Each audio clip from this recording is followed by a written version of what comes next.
Cartoon retrospective show hosted by myself, John Hayes, and the wacko to my yakko, Carl Jacobs. Wah! Alright. Joining us this week, we have our very special guest, Nicktendo. Tell us a little bit about yourself, Nick. Hello everyone, Nicktendo here, and I am an animation reviewer on YouTube. I talk about cartoons, do reviews and analysis videos, and you've probably seen them clogging up your recommended feed. He's great. But always glad to see them in the recommended feed. It's not a upsetting clog. Well, thank you. I try.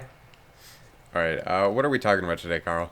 We are talking about the 2002 release, Powerpuff Girls the Movie.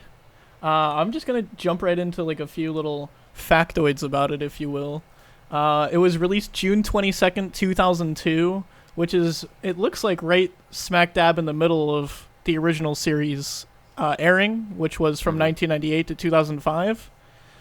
It was the first Cartoon Network movie to have a theatrical release, which I didn't know, but it was received very poorly from critics for being too dark, and it bombed in the box office. Oh, man. But go ahead. I was going to say, I know I've seen weird mixed reactions to it, but I do think that this movie is a lot of fun, and it's kind of interesting that they chose to do a full origin story right in the middle of like the running. Like, this wasn't like they were doing a movie so that they could then launch the TV series, or this wasn't they did the series big build up to an end. They just kind of decided that they were gonna make a movie, and the movie just happened to be, this is gonna be the origin of their biggest villain alongside with the main Powerpuff Girls, which interesting direction that they chose to take it in. Yeah, I've seen some contention over the fact that every single episode of the Powerpuff Girls sets up the origin story in the intro. You wouldn't see much of a need for a full movie explaining all of that, but I'm going to go out and say that I love this movie, so there's that. We're going to get into that. I definitely very much enjoy this movie. I think, because you wouldn't think that you really need a origin story, but I feel like it does such a good job with it. I don't know. Yeah. I think we can get a little bit deeper. Do you want to? I'm just gonna say one more little fact because I think it plays a good role into like starting up the first conversation of it all. But according to Craig McCracken, who's the creator of Powerpuff Girls, the executives gave him the freedom of creativity and went on to make it the way he wanted to. Then new executives arrived who saw the completed film and said they want to make it a little bit more of a colorful film. He calls this conflict in style as one of the reasons for the film to flop at the box office. So that's interesting. I didn't know about that. I knew that Craig McCracken had been given a lot of like creative freedom with this. I didn't realize the second half of that story. I didn't know that there was like new bosses that came to town hating on him. Did either of you guys feel that there was like, it felt, I guess what he's trying to say is there was like, it was going into two different directions at the same time, and that could have been a reason for it to not do well in the box office. But me watching it, I didn't have that feeling at all. I thought it was like, it's super, like it came and told the story that I wanted to, for me at least. Yeah, totally. I don't feel that there was much conflicting tone. Yeah. Honestly, if you've seen the original series, this is just the tone and style all kicked up to 11. It just definitely feels like a big grand extension of the series. 100%. Yeah, and I think that's the strongest point of this movie is that it does really stick with all of the good things about the series. Like, we already know why we love Powerpuff Girls, and this movie does all of that really well, on top of having like a bit of a, well, it gives it more of a runtime to tell more of a story. Exactly. I I'm kind of blanking on, were the original Powerpuff Girls 11-minute or 22-minute full episodes? Oh gosh, I'm actually not sure. To be No, honest. they did 11-minute episodes, but Yeah, there were that's quite what a I few thought. 22-minute episodes. It wasn't like special. Sometimes they just had them. Yeah. Usually when they did 22-minute episodes, it was just, here's a really, really long fight sequence. Yeah. Yeah, they just kind of got to have a little more fun with it and stretch their wings with it. But giving them a full hour to really have as much fun as they wanted really allows for a lot of, like, really big scenes in this movie. And there are huge fights, but they also just do get a lot more time to set up and have build up for the payoff.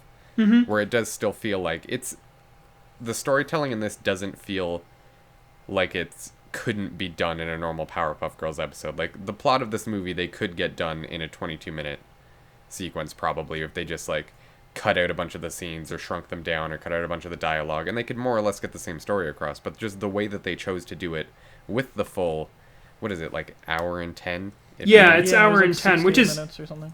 It's interesting because that's far below the typical 85-minute that a regular animated feature would shoot for. So that kind of tells me that they decided to make it as long as they wanted to. That doesn't really show of a lot of executive meddling.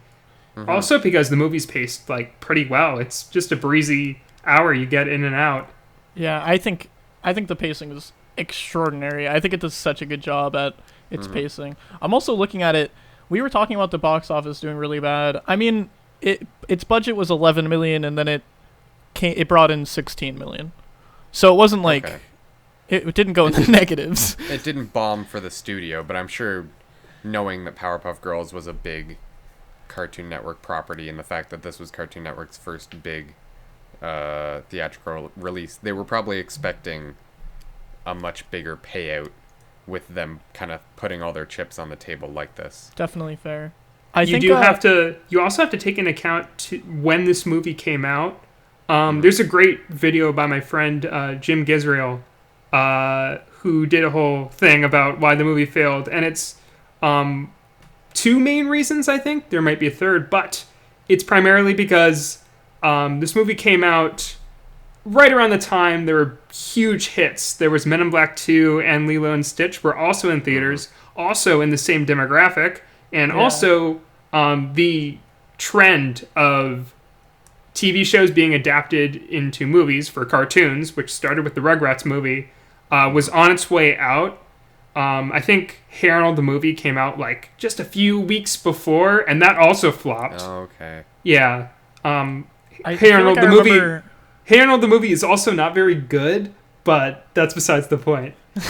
You just wanted to throw that out there. I don't like it. Like, the Jungle movie was so much better. That's fair. I don't know if I've seen. They just made a new one, right? Is that what you were just talking Yeah. about? The TV movie they did. I definitely haven't seen the new one yet. I want to, but I remember watching the old one back then, and definitely, that didn't land for me.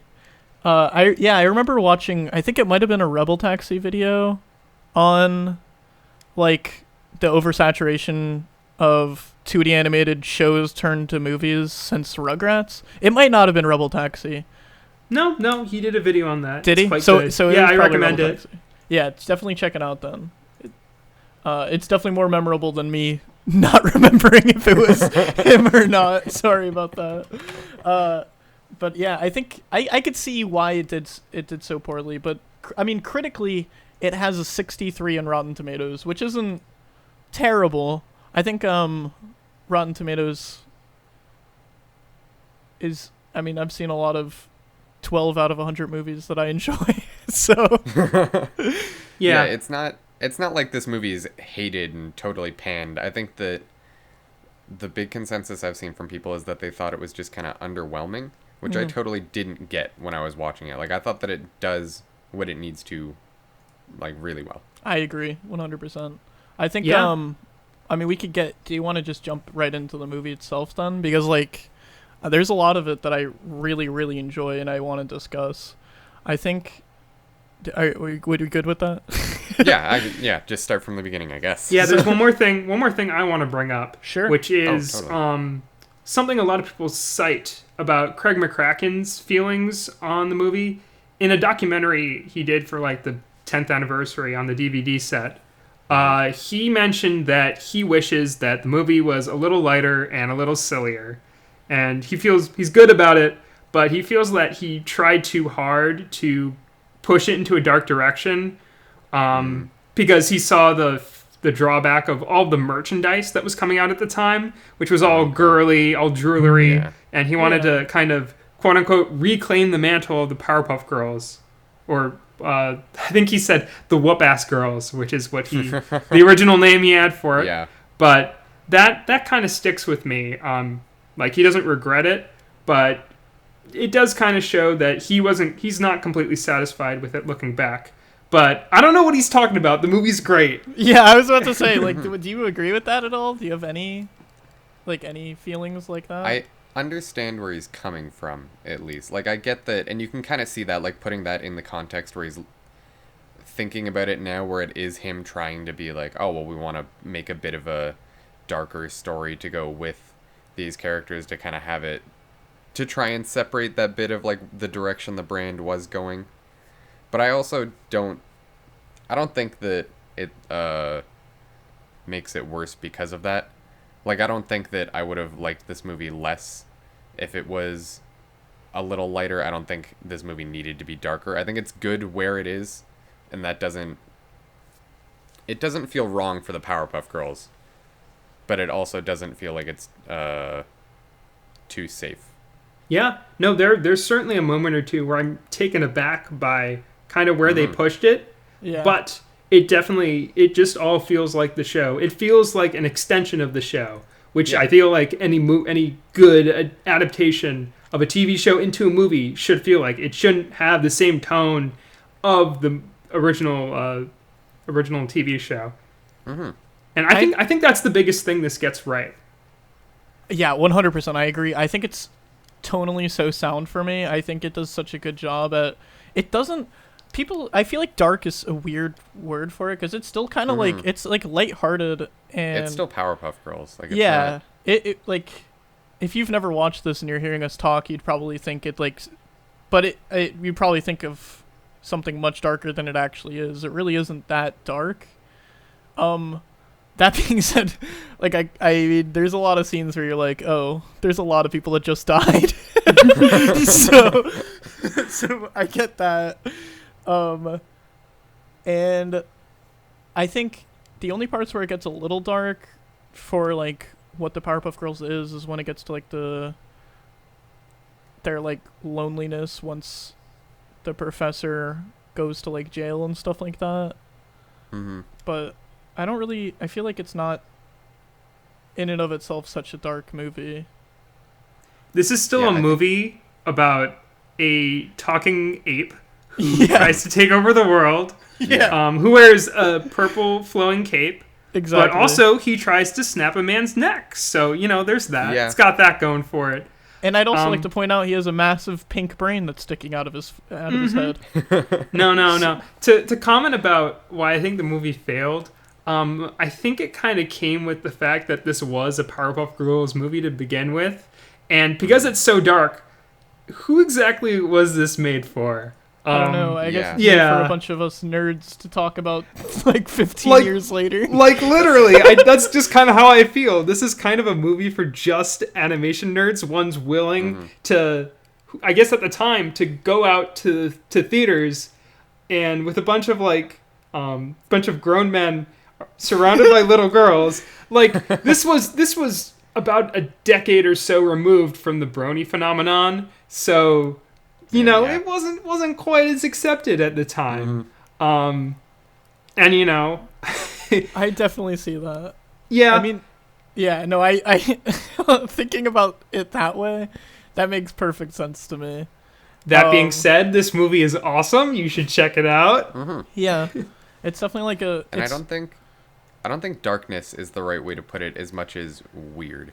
Like, I was trying to, in my head, figure out a good example of, like, a parallel. And it's like, if the original Powerpuff Girls is, like, the Adam West Batman, we're not saying that this is, like, the Dark Knight. It's, like like the Tim Burton Batman, where it's like it's a little bit darker, but it's still got that like kooky charm to it, and it's still got a lot of the same like I think it has a little bit of similarities to it, but it's just like it's just kind of weird, and sometimes you're like, oh, I wasn't expecting it to get suddenly dark, but then also there's still a talking monkey.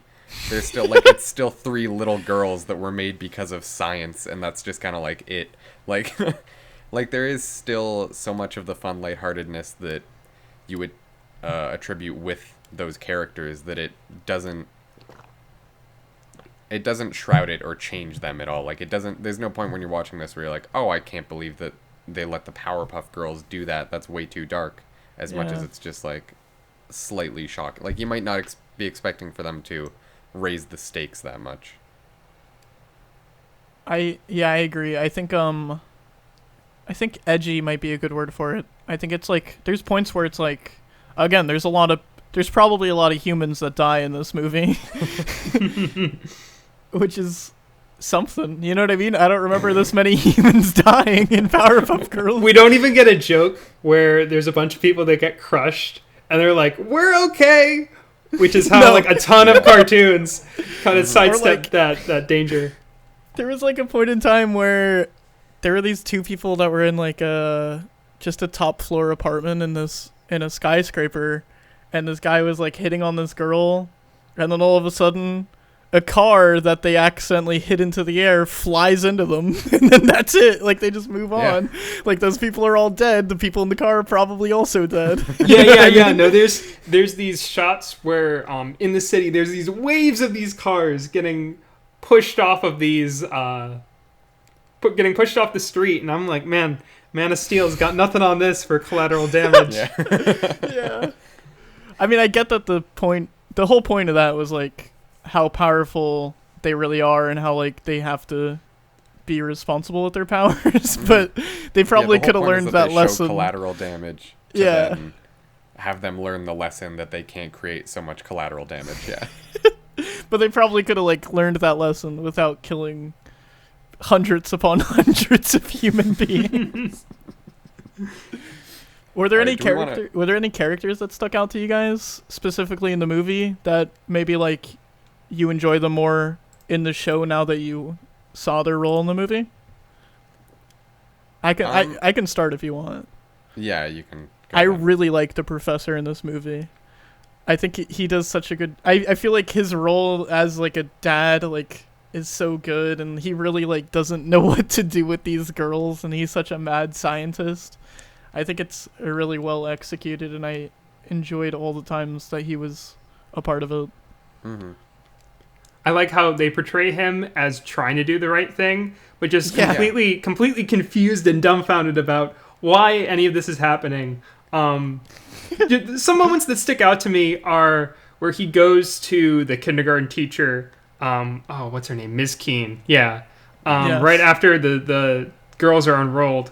And he's like, is everything okay? Because they're a little out of the ordinary. And she's like, oh, it's fine. And then there's the moment where the tag sequence starts and they start using her powers. And he just runs off. It's brilliant. He's like, they're a little special. Yeah. And she's like, oh, all the kids that come to the school are special. There's, I really, sometimes in the show, he does play the stereotypical dad tropes. Being a little geeky and just the straight like I guess well of knowledge to the girls, helping solve a problem. Mm-hmm. But they do a lot more with him, and he's not quite an active participant in the story, but you do see how much he cares for the girls. Yeah. I think it did a good job at being an origin story, not just for them, but like for every single.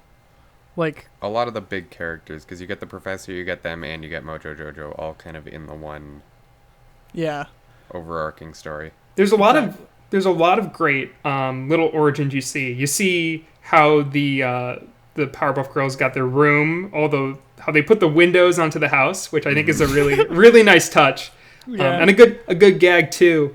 They play around with a lot of the iconography you see in the series.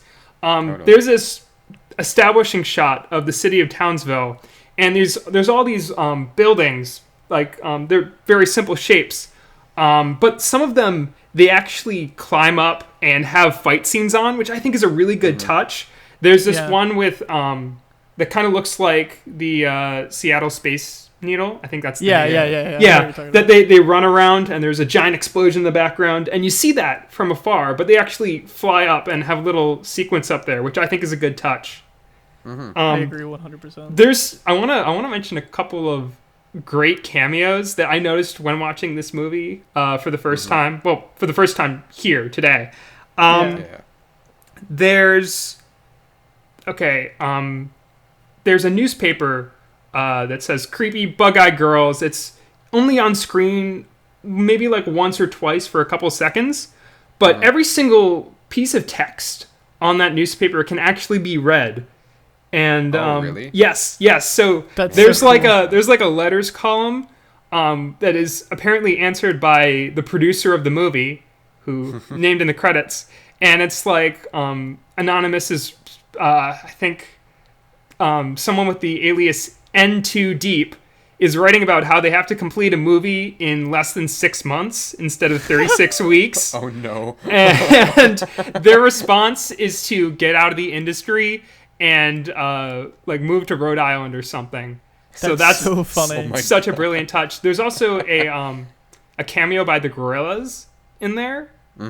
And there's another sequence where you have a newsman sitting at a desk with a bunch of monitor screens behind him, and Aqua Teen Hunger Force is just there, like on one of the screens. Yeah, that one I definitely saw, because that like caught me off guard. I never noticed that before, but that's a really weird touch. I was looking at fun facts for the movie, and apparently there's a scene where like while the mayor is going through his whole thing of making his way to the pickle stand, yes. There's a man standing next to him that has all of the clothing that Johnny Bravo has. So I thought that was like a funny touch also. That's a good one. Yeah. And also, one more thing about the newspapers is apparently they're all dated for June 22nd, 2002. So they all like, it's supposed to be canon to like the day that the movie actually came out. I thought the movie came out on July 3rd, which is the date I saw on the... Oh, was it? Yeah, that's the date on the newspapers, and I believe that's the date the movie came out. So maybe I'm completely wrong. Yeah, I don't know. The fact is, I believe that the fact is right. I think your date might just be off. Craig McCracken is like listening right now, just screaming at me. He's like, "No, it's not June 22nd." Yeah, thank you for listening, Craig. Yeah, wherever you are. It was definitely July 3rd is correct. Oh, that reminds me. Elsewhere on the newspaper is Craig McCracken's Twitter handle, Crack McCragen. Yeah, he's listed in like some interview with as someone who suffered when the town was destroyed. So funny. Another good touch. Yeah, that's so good. The Gorillaz one, that's a really fun like wraparound to hear that they were a cameo in this movie, and then in, I guess it would have been 2018, they technically officially made one of the Gangrene Gang members part of the Gorillaz. Like, have you guys heard about this? Yeah. No, I did hear about this. There's this whole stunt where the drummer for the Gorillaz, which is an animated band, a bunch of cartoon characters who make pretty good music, and their drummer was sent to jail in universe, so they replaced him with Ace from the Gangrene Gang. Yeah. So they just had on social media and in like, was it only the one music video? I don't know what they've done since that music video. Okay. Yeah.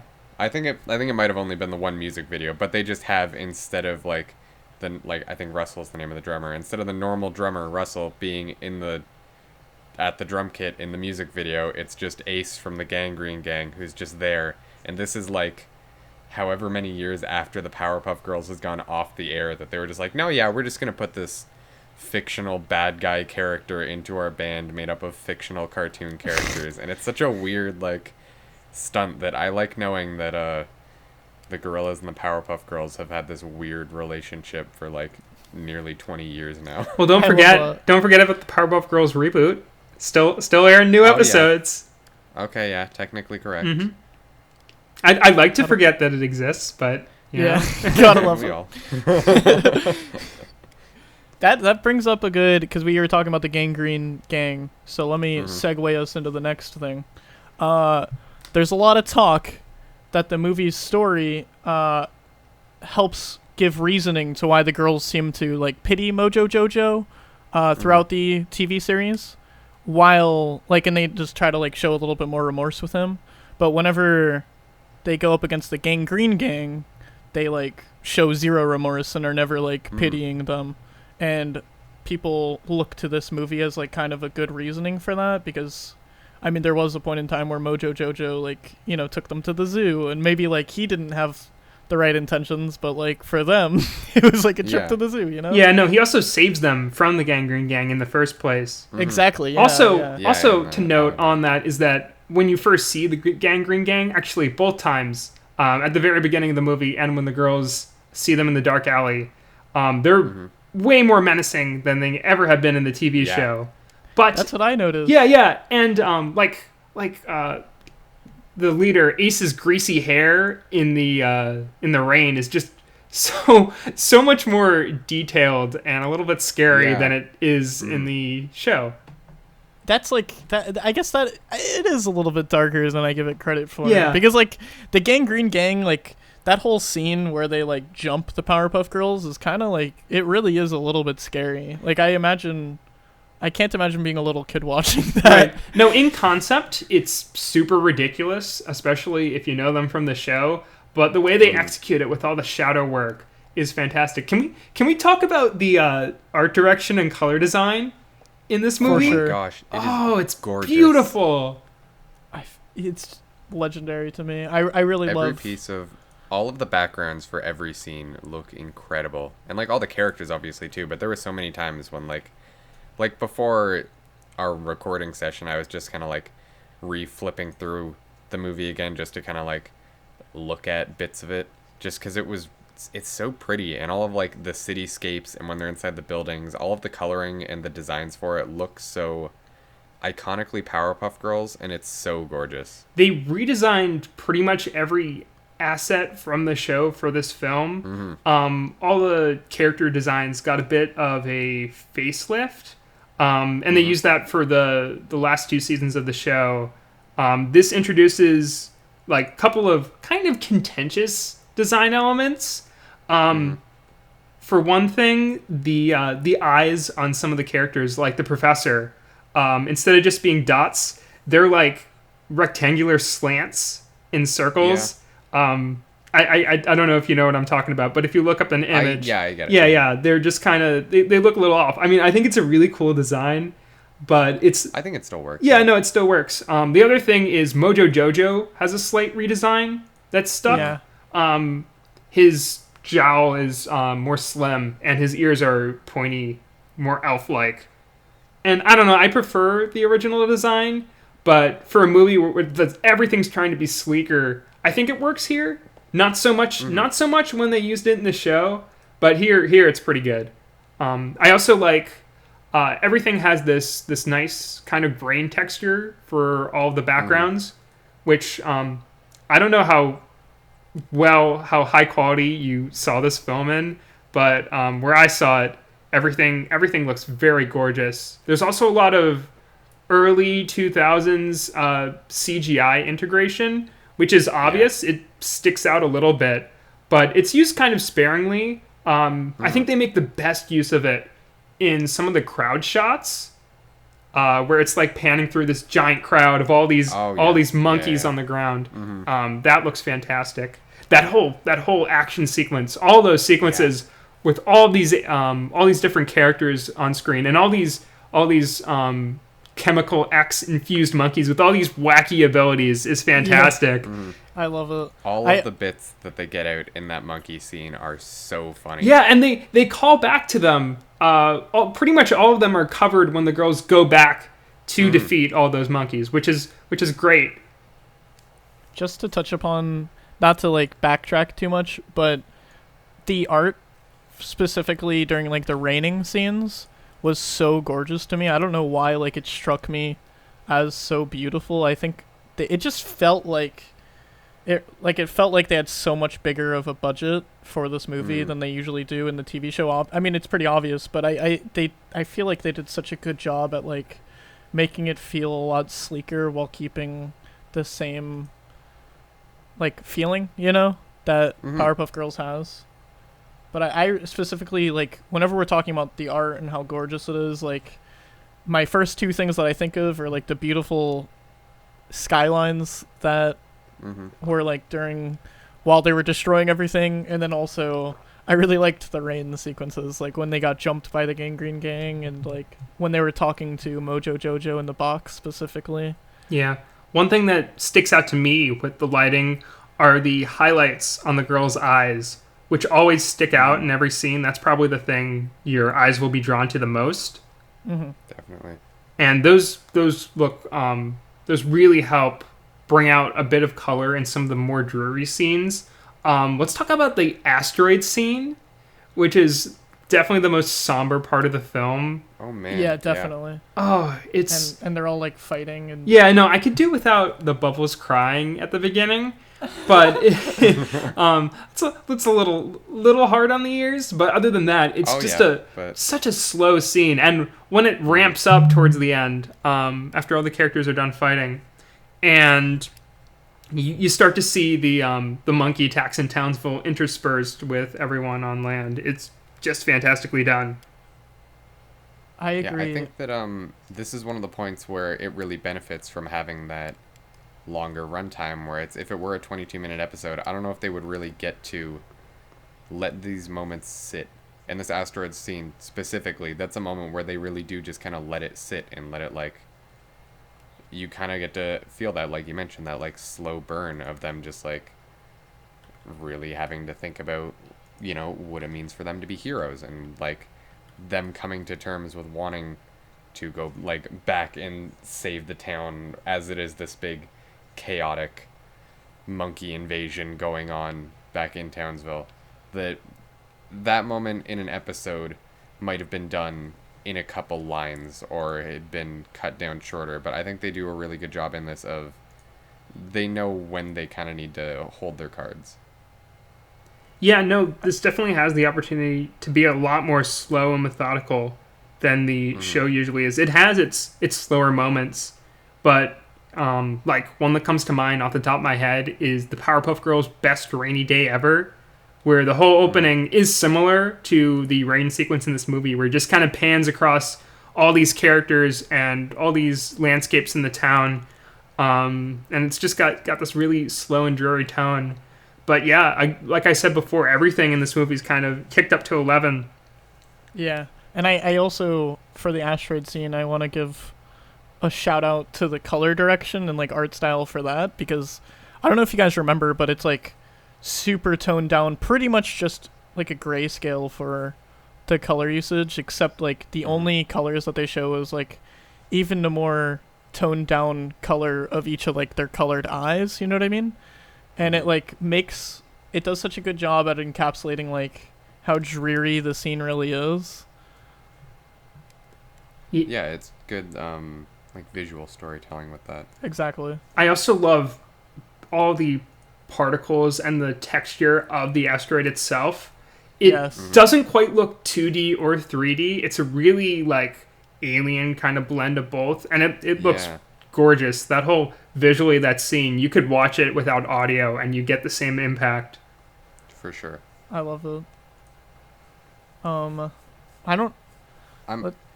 trying to find a good transition to get back into talking about the weird monkeys, because we just talked about how let's really do that. Artful and beautiful the asteroid scene is. Which is your favorite monkey? What is your favorite monkey from that whole introduction sequence?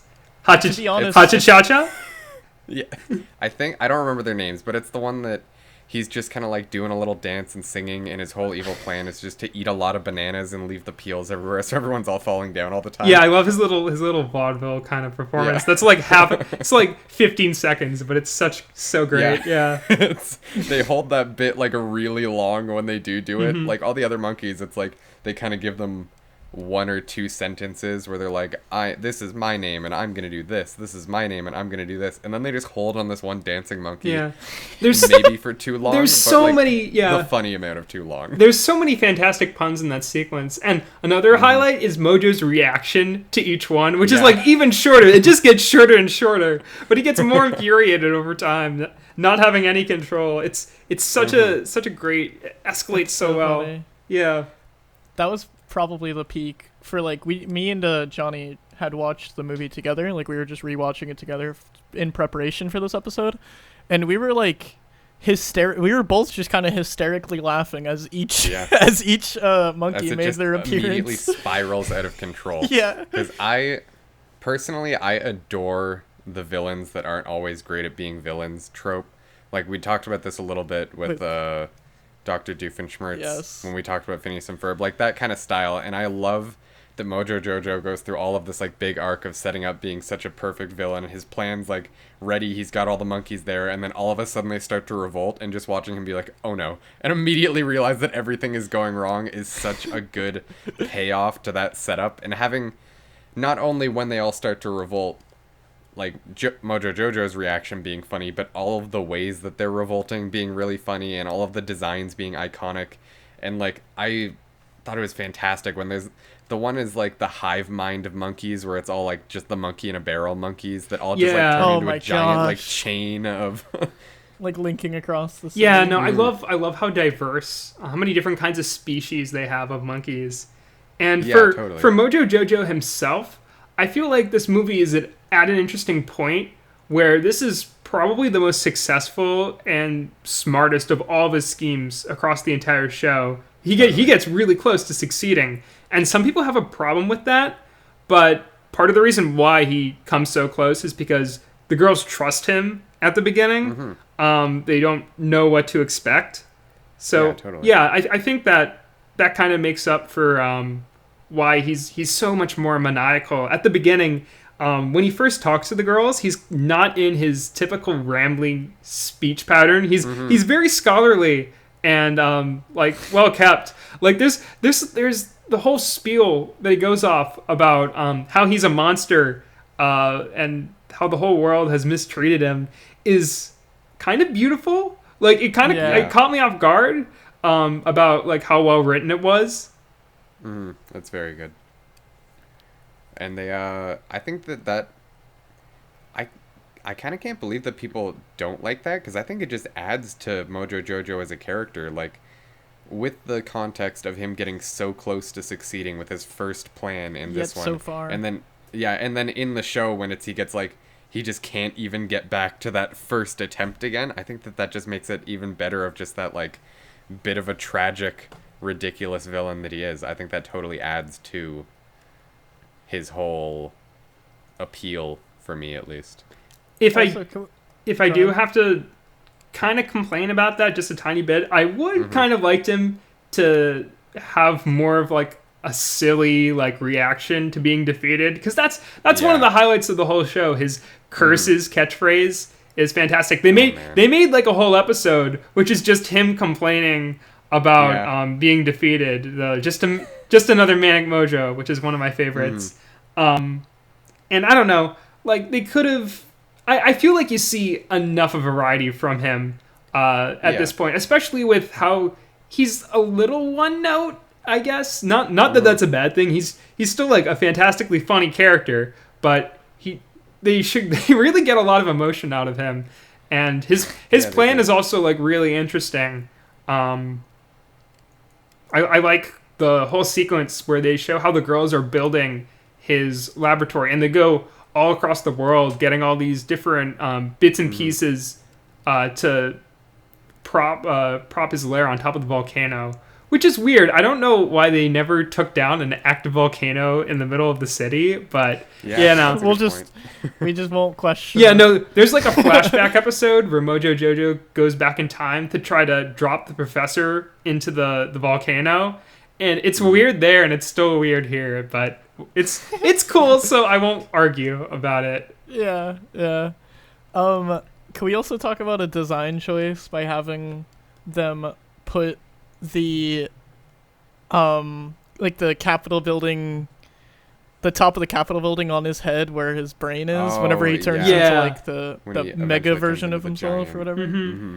It's so funny to me. I just like, I don't know. It really, this movie specifically reminds me a lot of last week we did our episode on Underfist, Underfist, which is like the Billy and Mandy movie. Spin-off movie thing. And I feel like they both do such a good job, for me at least, of making a movie where it's just a larger scale version of the show.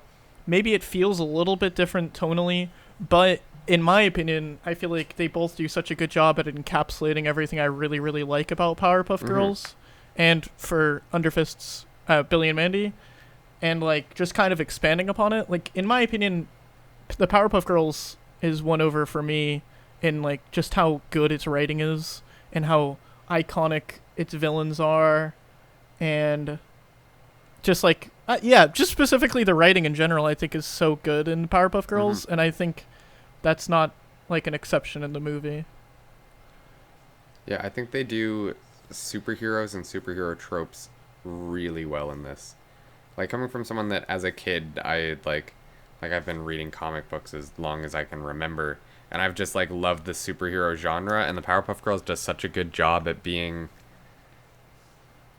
kind of a satire, because the whole point is that it's like, oh, it's three like 6-year-old girls or whatever it is beating all these giant monsters and stuff, but it still doesn't at any point take away from it just being like a well done superhero story. And I think that the movie encapsulates that really well, where it isn't so much of a leaning into the side where it is, oh, it's kind of a bit of a parody on like, oh, wouldn't it be weird if there was a superhero show that was all about, like, the whole point of Mojo Jojo being like an ape that's going to recruit other apes that are like super genius. That's something that could be in, and kind of is in, other like comic book franchises and stuff. They would just handle it slightly differently. And I think Powerpuff Girls does that so well, where they still take good comic book concepts and villains and settings and stuff, but just like tweak it a little bit, where it's just got that charm that the show has that makes it so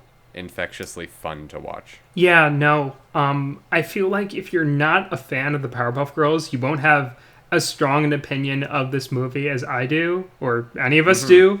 Like, I feel like the whole intro sequence, if you don't enjoy that, you won't like the rest of the movie, because it's so stylized. It's so weird. Like the whole opening with the narrator kind of riffing on the Big Lebowski when introducing the professor, and like the stupid pun he makes. What is it? I profess, sir. Rhyming that with professor. I couldn't believe it when I heard that. I was like, this is real. But no, that whole opening is fantastic. The music. Oh, we didn't talk about the music yet. Oh man, the score is so fantastic, and the way it's killer. The way it's edited with the rest of the movie. I love how it has the same composer as the show, and one of my favorite things with music and animation is when you can. I'm not to like brag or anything, but this is something I try to do with my videos as much as possible. Yeah, totally. Like in intros and whatever, is syncing up the music with the clips.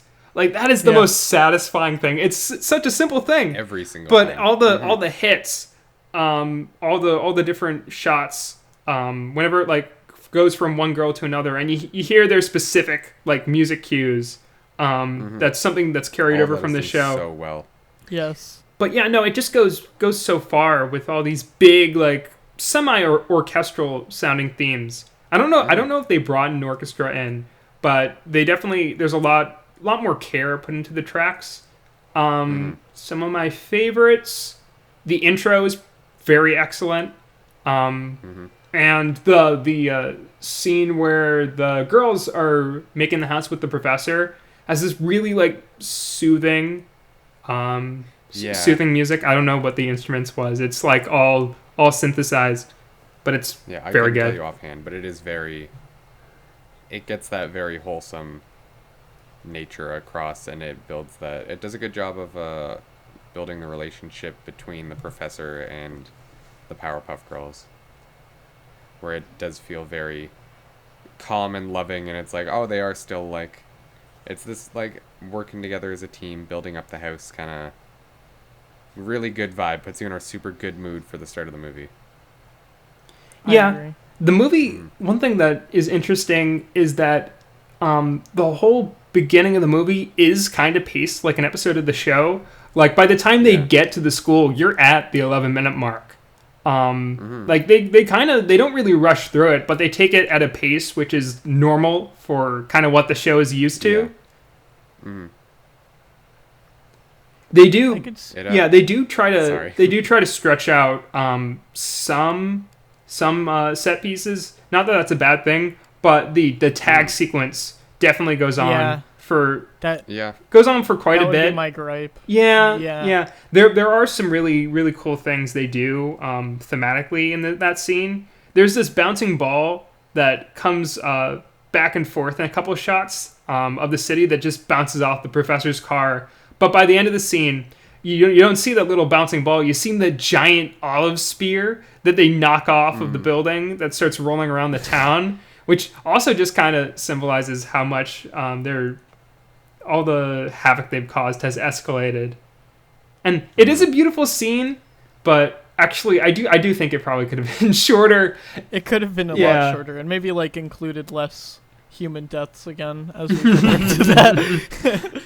Yeah, I do think that I don't know if this is going off on a tangent, but the big superhero movie trope, which has become a bigger thing in recent years, which is like the half-hour final battle that it takes up a huge chunk of the movie. I feel like it's all spent really well here. I was about to say, I hope that's not like a gripe or anything, because I really thought that they made good use of the final battle. I feel like it wasn't it wasn't like dragged out. I just think there was so much going on. Oh no, paced well enough, and there's enough there that like I mentioned before, they pay off all the monkeys they set up like 10 minutes earlier, and the whole sequence with Mojo where they find him and the professor, and then he transforms to do a King Kong kind of homage, which is clever. There's a lot of good references in this movie outside of the cameos we referenced. There's the Planet of the Apes references where he meant he's going to be king of the Planet of the Apes, and Buttercup's get your hands off him, you dang dirty ape, which is they're both good. And the latter is used to like emphasize a turning point where the girls start beating up all the monkeys, which is pretty funny. That's really good, yeah. The talking dog is also there, which is good. That's a good twist if you haven't seen the show. With him. I'm trying to think of like any other. There was another reference. I just can't remember what it was. We were talking about it earlier, weren't we? Big Lebowski. We were at the beginning. But there was one more. There had to be one more, right? There definitely was. I can't offhand think about it. I do have another thing with the payoffs of the monkeys. Okay. I think another fun way where they do pay off the monkeys is it's not just you see each of those monkeys like being normally beat up by the Powerpuff Girls. They have like interesting ways that they'll defeat specific like species, because each of them like they kind of have their own style of like how they plan to take over or whatever. And like a good example of what I'm trying to say is there's a point where in that scene of the Powerpuff Girls coming back and fighting off all of the monkeys that are taking over the city, you see Bubbles like skipping rope with all of the barrel of monkeys like chained together.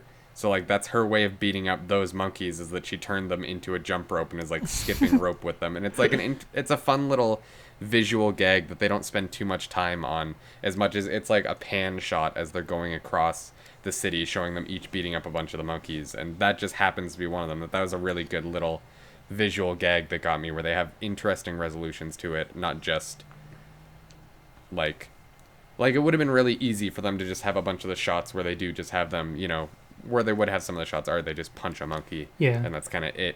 No, they do show those designs. They build up to just the whole sequence where they punch monkeys, but it also would have been easy for them to take one monkey and just throw them into each other. Yeah, totally.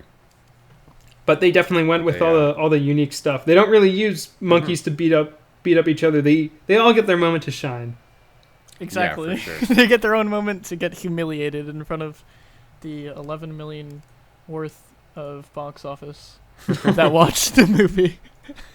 Yeah, there another little good joke that just made me lose my mind while we were watching is as they're beating them up, when it's the one that I said was my favorite, where he's just doing his little dance. They cut back to him, and it's just him doing the dance, really nervously eating a banana. He like looks over as one of them just comes in and like. Was that the one that we were dying at? I was trying to like look back to remember which one specifically I loved. It had to be that one though, because that's just so priceless. And the music isn't even playing when they cut back to him while they're fighting all the monkeys. Like, it's not like they cut back to him and he's still singing his song. He's just dancing in the same tune, yeah, really right. nervously eating more bananas, just trying to spread more peels on the street. Like, oh my gosh. mm-hmm. I did think of another reference. It's kind of subtle, and I think it's something they did in the show before. But when there's a point where the girls are all flying around Mojo, the giant Mojo, trying to beat him up, and Bubbles shoots lasers out of her eyes like an X-Wing would in Star Wars. They play the same sound effect too. Oh, yeah. Yes. I don't know if that's the one you were thinking of, but I know there's some episodes where they did a similar kind of like the whole one with the boogeyman where their giant disco ball that they try to use is like just basically the Death Star. Similar to that.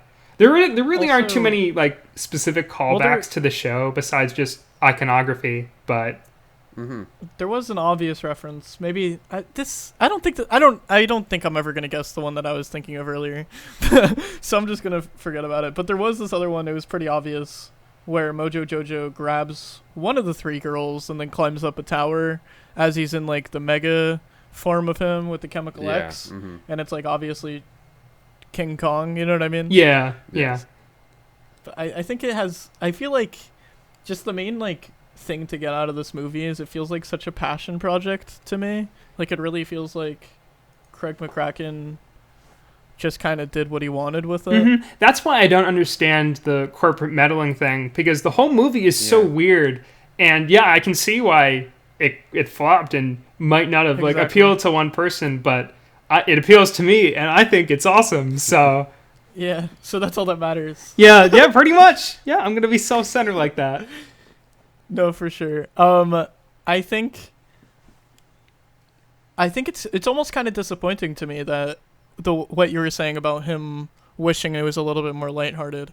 I think that must be from a standpoint, like an economical standpoint, right? Like maybe like in hindsight to make it more successful than it was, because I can't imagine making this movie and then looking back at it and then wanting it to be like saying that it should be more lighthearted would change the entire movie, in my opinion. You know, like it would be a completely different movie then. Yeah, there is one thing that I didn't mention before, but during that interview with him, in that same documentary, he does mention when capping off his thoughts on the movie that he's satisfied that it has a fresh rating on Rotten Tomatoes. And like I don't know how seriously filmmakers take Rotten Tomatoes. I don't take it very seriously. Like it's all on a curve, all their systems. But that is a good takeaway. And I think there is a DVD commentary for this film where he talks positively of it. Oh yeah. I'd be interested to see that. Yeah, no, I randomly found like a rip of the movie online. And I threw it into Adobe Premiere to just play around with it. And I'm like, oh, it has the commentary track on it. Oh. I don't really know what else. Like, what have we not touched upon yet? Is there any, I made notes. I'm trying to think. I don't know. This is one stupid thing I wrote down that kind of bugs me. At the beginning, where the girls are created, and you see everything cuts to black, and you see the logo appear on screen. The logo just says the Powerpuff Girls. It doesn't say the Powerpuff Girls movie. Oh, that's weird. Yeah, like they made like a specific logo that they redesigned the original logo just for the movie, but it just says the Powerpuff Girls. There's no movie. I don't know if that was a late change, but it's always caught me off guard. So it seems to me that they crammed it.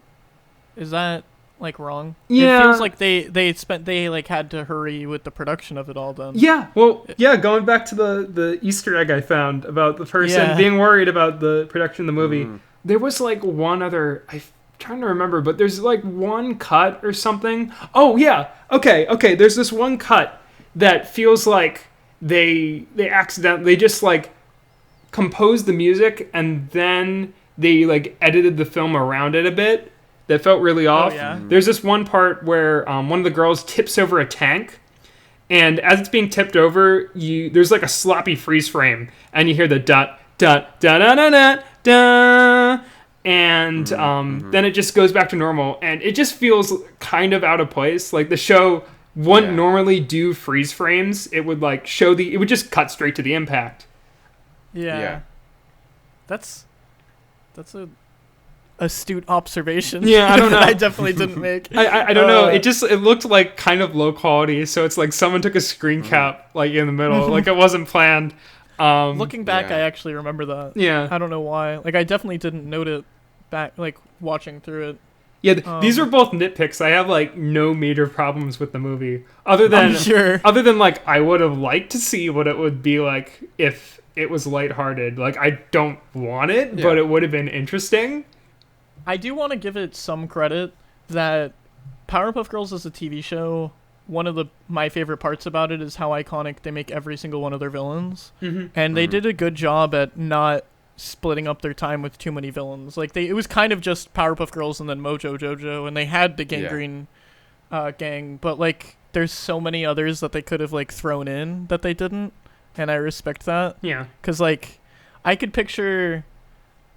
Like, you think of a Powerpuff Girls movie, and you're like, oh, we have to include like, him and, like, just, you know, like, a bunch of different come to mind. So I think it did a good... It gave it room to have an actual story arc that felt clean.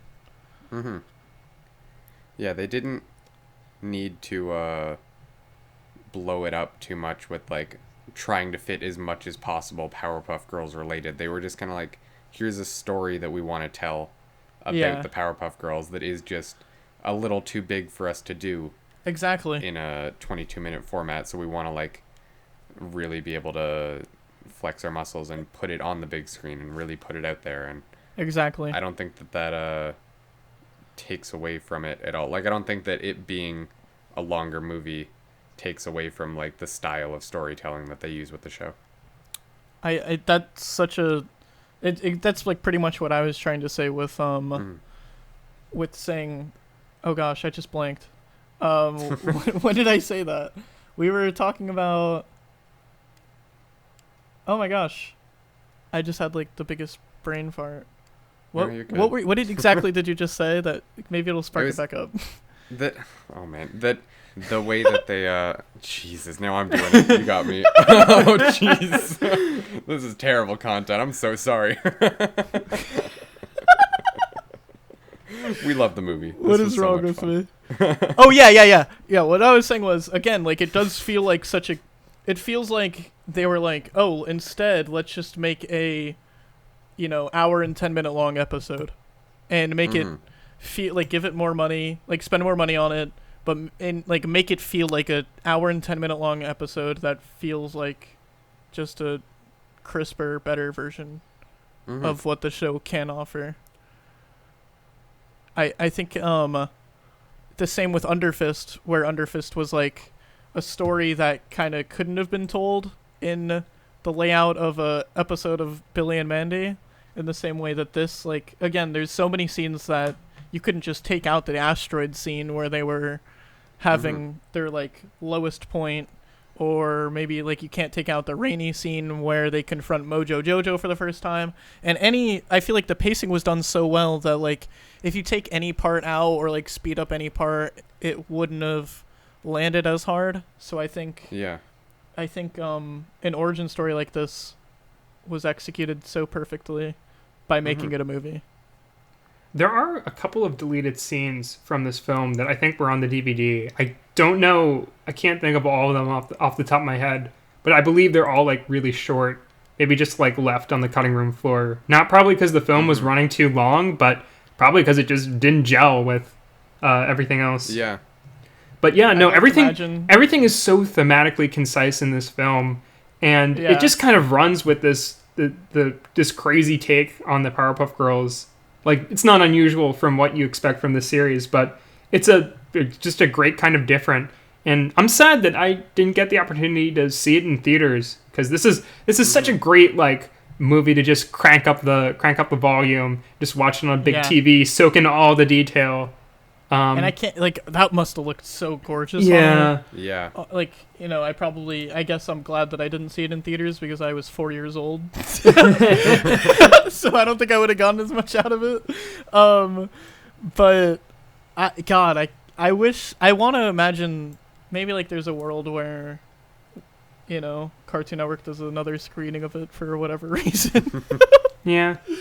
Yeah, that went so well the first time. As I was watching this, was that I think that now would be, well, I say this, but also then we just got the new version of the Powerpuff Girls.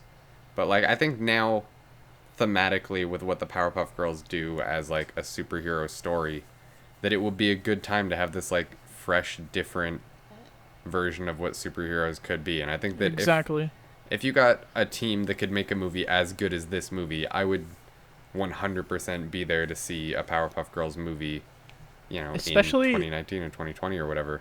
Exactly, especially in a world where like people are really craving like a super strong female lead. You know what I mean? Yeah, just keep it. I feel like, what's up? Oh, I would just say keep it animated, because yeah, don't do a live action CGI hybrid. Please don't do that. Oh my god, this franchise needs to stay in animation, because that's what it was. It's always just been a big like tribute to all kinds of anime and old Hanna-Barbera and UPA stuff. So please keep it like that. Yeah. Yeah. And keep it 2D animated. Yeah. Just for the record. Yeah. No, I've always thought that if I was going to reboot the Powerpuff Girls, there's literally two things I would change. I wouldn't change the style or tone. I would just start doing like story arcs, try to like explore the characters a bit more, but not like the reboot does, where it just kind of flanderizes the characters and then builds off of them. And I would also try to go for kind of the style of Rise of the Teenage Mutant Ninja Turtles, which is like this really high quality animation, but it's kind of like a little fidgety and rough around the edges, but in a good way. Like there's some just fantastic action it gets out of that.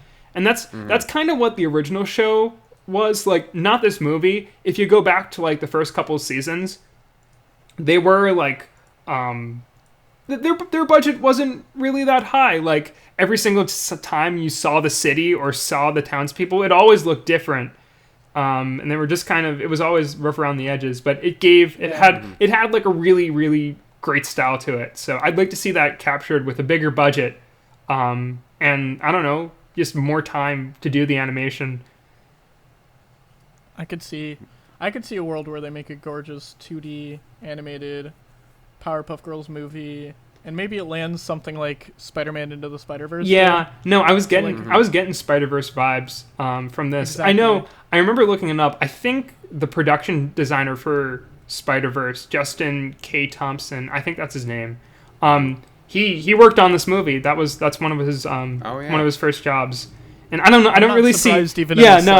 No, I'm not too surprised, but he also worked on Cloudy with a Chance of Meatballs, and you can definitely see that kind of bringing that early 2000s style of animation, which, you know, a lot of great shows worked on, like Clone High. Yeah.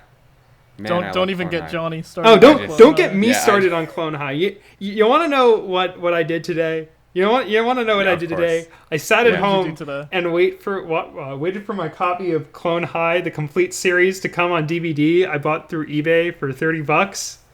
$30? Yeah, I got it for only $30. Link me. Yeah, no, there's another listing that was also for $30, but they've been going fast. So if it's still up, I'll send it to you. Yo, just as Clone High is anybody a anybody listening that wants to guest on this podcast, just come to Johnny and tell him that you want to do an episode on Clone High. Yeah, Odds are real good. I was thinking about doing an episode on suggesting we do Clone High, but I'm like I want to do a video on Clone High really badly.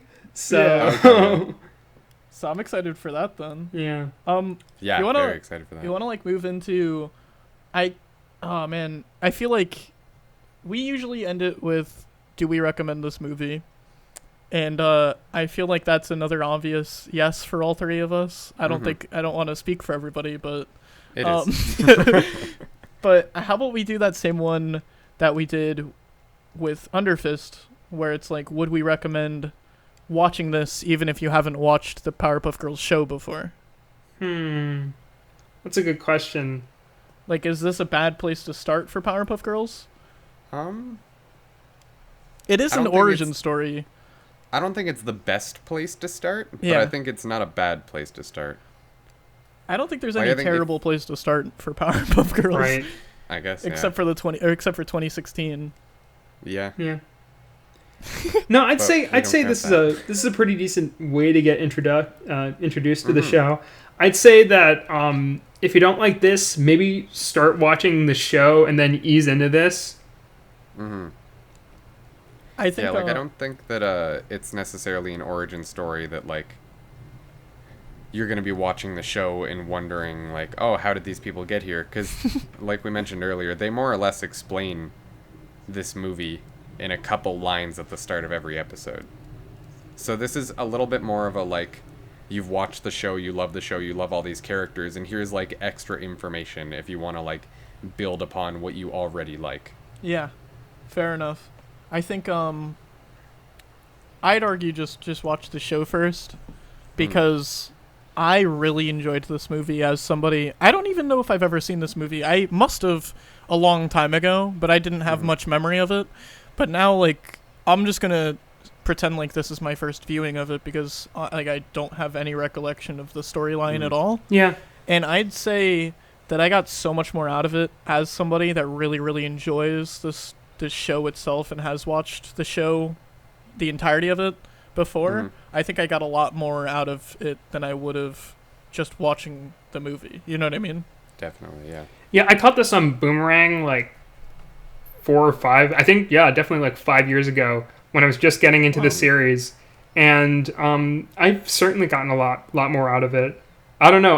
I'm starting to get to a point where I've watched so many different cartoons for my YouTube channel that anything that is like really unique and also entertaining and just kind of runs with its own thing and isn't annoying while doing it, I just kind of eat all that up. And yeah, my affinity for this movie has grown so much. I don't really want to say it's my favorite thing to come out of the show, but the more and more I think about it, I just love it so much. That's so yeah, for fair, sure. though. Yeah. That's so fair to me. Yeah, no. I feel like every character that's in it shines so well. Right. Yeah, no, the whole reason why I wanted to do this is about a month ago when I suggested what to do for this podcast. First of all, I'm sorry it took so long to finally get this to be recorded. Yeah, don't worry. But also, You're more than fine. I was just finishing up a video, Powerpuff Girls related, on this weird episode, See Me, Feel Me, Know Me, and just kind of running through clips of the movie for this, to get like the Gorillaz references and stuff that we talked about before. Just reminded me, oh yeah, this movie like kicks so much ass and I love it. So Yeah. that's my final statement. Check it out if you haven't already, especially if you already like Powerpuff Girls or just kind of like 90s, 2000s Cartoon Network in general. 1000%. It's such a good encapsulation of 90s, 2000s Cartoon Network. Yeah, especially the first couple seconds that tag they have with all the Hanna-Barbera and old Cartoon Network characters in the movie theater with their eyes Oh blinking. my gosh. Such a Really really fun. like sets the tone right then and there. I love it. All right, well, I guess that about wraps it up then, right? Yeah. I think. Thank you pretty so much. much for being on, Nick. Thank you. Tendo. Oh no, this I don't is know if your this name's actually Nick. No, it is actually Nick. People ask sometimes, Okay. but no, it's Nick. Oh my Yeah, gosh. we definitely just rolled with calling you Nick the whole episode, and it wasn't until Karl hesitated there that I was like, what if his name isn't Nick? And this is just...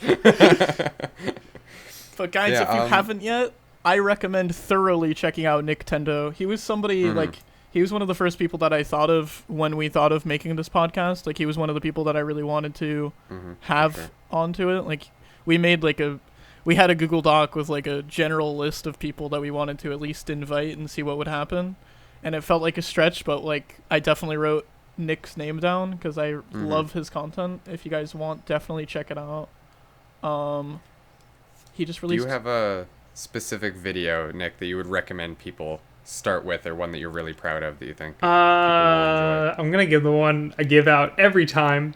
Well, I mean, if you like this video and you've come all the way, check out the Powerpuff Girls video I just did about See Me If You Only Know Me. That one was really fun to do.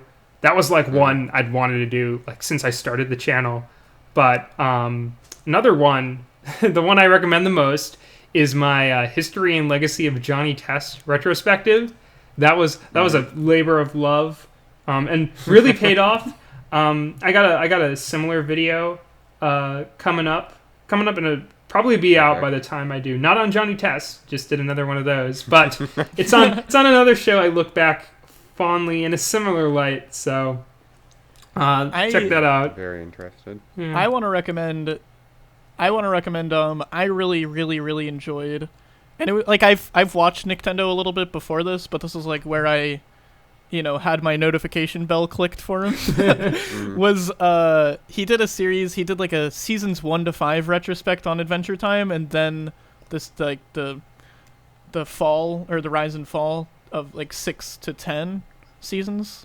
So he did like 2 separate episodes. One was a retrospect on Adventure Time seasons 1 to 5, and then one was a retrospect on seasons 6 to 10. I think they're both fantastic videos, and you should definitely check those out too. Thank you. Those are also fun to make. I have another. If I'm gonna throw one in, Yeah. I gotta say the physical media DVD, The Good and Bad of Cartoons. I had so much fun watching that, and physical media is so good, and I love box sets so much, and that's such a satisfying video to just see all of the different like you cover it exactly the way I want people to cover when they talk about box sets, where it's literally right down to, this is the art on the disc, this is what the menus look like, it's such a satisfying, really good breakdown of that. Thank you. Yeah, that's another one. I like see a lot of appreciation for that, and which is weird because the whole reason why I wanted to do that was because I got a shelf in my basement that displayed all the DVDs like that week, and I'm like, I don't want to do. I was like in the middle of like a huge retrospective on Spider-Man at the time, and I'm like, I don't really feel like editing part 2 this week. I'm just gonna take some photos of my DVDs with my iPhone and make a video about it. And be like, look at how pretty they are. But look at all these things I own that you probably don't. Yeah, exactly. Well, thank you. Thank you for letting me be a little self-indulgent at the end here. But honestly, it was great talking to you guys. I've been listening for the first couple of episodes because Cosmo and Ellis Mark are both big friends of mine. Fantastic human. Those people. And I don't know. I was a little hesitant when you guys asked me like before you had started the podcast, because of course, I get a lot of like, can you do a collab with me requests all the time. So I didn't know what to expect going in, but you guys are both great people, and it was a pleasure talking to you. Thank you. That means a lot. Thanks so much. Hey, where can people find you on Twitter before I forget? Oh yeah, my Twitter handle is at It's Nicktendo. One word, no capitalized letters, and no apostrophe. It's just all one word. Beautiful. Yeah. So, and his YouTube is Nicktendo. Nick is in capitals. Yes. There's another Nicktendo. Do you want to talk about that for a second? I'm not gonna get in the drama about that, but. Oh my gosh, we saw, because I was looking up your channel today just to like pick out, because I like to have like a video to recommend for you. Thank you. And there was, and the other Nicktendo dropped a video today. Oh no. That was a little problematic, and I was like, oh gosh. Yeah, we didn't watch it, but we looked at the thumbnail, and I wasn't like fully reading which like Nicktendo dropped it, because I just like put Nicktendo into the search bar again just to like real quick get to it. And when that was the top video result, I was like, oh man, I missed something. When did you change your content so drastically? Like, It's so funny. But yeah, Nicktendo, it's all caps for Nick. mm-hmm. Yeah. So check him out. Same for avatar sure. as on his Twitter profile. Yep. We'll make sure you know where to find Aw, it if you're listening thanks. right now. Yeah, I mean, I'm gonna be linking it. So. Yeah. All right. Well, thanks again. You can follow me on Twitter at @KarlJacobs_. Again, it's Karl with a K, because the letter C is pointless. And Johnny is Johnny Hayes, but 2 H's and 1 N, so it's JOHHNY. HHNYHAZE. There I you make go. art. I tweet about things I like. I'm pretty sure my Twitter name right now still says that I'm talking about Muppets or thinking about Muppets, which is always true for both of those things. So if you like people being excited about robots and Muppets and cartoons, I'm right there on Twitter. I know I'm excited about all 3 of those things. Hell In yeah, that we order. are. And if you enjoyed this and for some reason don't already follow us on Twitter, it's at Toon Overload, TOONOVERLOAD, and then Toon Overload Show on Instagram. And if you want to email us pictures of Mojo Jojo's gross brain, you could do that at cartoonoverloadshow@gmail.com. And or if you just want to be a guest or something. Yeah. If you have like actual like things related to the podcast or pictures of Mojo Jojo's brain, or we've asked for so much garbage to be sent to our email and we probably shouldn't have. Have you gotten any garbage? I don't know. Good question. Last week I definitely told people to send me as many Irwin related things as they could. Nice. But I mean, that's more also, Irwin like- is always great. I'm a big fan. More Big Irwin's- fan of Irwin Overload That's a couple great. weeks ago. Yeah. We don't even have to get into that. That was my magnum opus. Yeah. I literally texted Karl I was a little Johnny texted the me. night. I was a little The close night to before. unfollowing there, but you guys pulled through. Yeah. Oh, I risked it. That's totally fair. I literally texted Karl the night before and I was like, dude, I have an idea. And he was like, what? What are we doing? He's And like, I was like, he's what like, if- I've calculated it so that if I send out one tweet every 15 minutes, I'll keep for the 8 next hours 8 of content. hours. I was like, you're a lunatic. I hate you, but yes, do it. Oh, man. Did you check All how right. many follows And, you lost from Irwin Overload? We gained so many followers. Irwin Overload is our most liked tweet we've ever put out, is the announcement of Irwin Overload. Karl was so viscerally upset with me when we found that out. It's because I think Salty DK Dan is like one of the guys that pushed it so hard. Yeah, 'cause yeah. he, like- No, he's Yeah. a great friend of mine. Yeah, he thought it was so funny. He's fantastic. But yeah, at some point it was LS Mark responded saying, at Salty DK Dan, finally a podcast for you. Right. And then he quote tweeted it. And then that was like the first tweet that I put up about it. And I remember just sending to Karl, Salty quote tweeting it. And I was like, oh, it's already gone out of my hands. Like, I totally thought this would be a joke that I make to the 3 people who are going to see it. And then 2 of those 3 people are going to unfollow us. But yeah. But thank thanks you for sticking through and appreciating not my garbage. unfollowing us. You're welcome, guys. All right. Thank you. Yeah. We haven't Yeah, thought of an outro yet, so Johnny, you take it now. Mojo Jojo catchphrase words. Bye. Good job, guys. Bye. Bye-bye.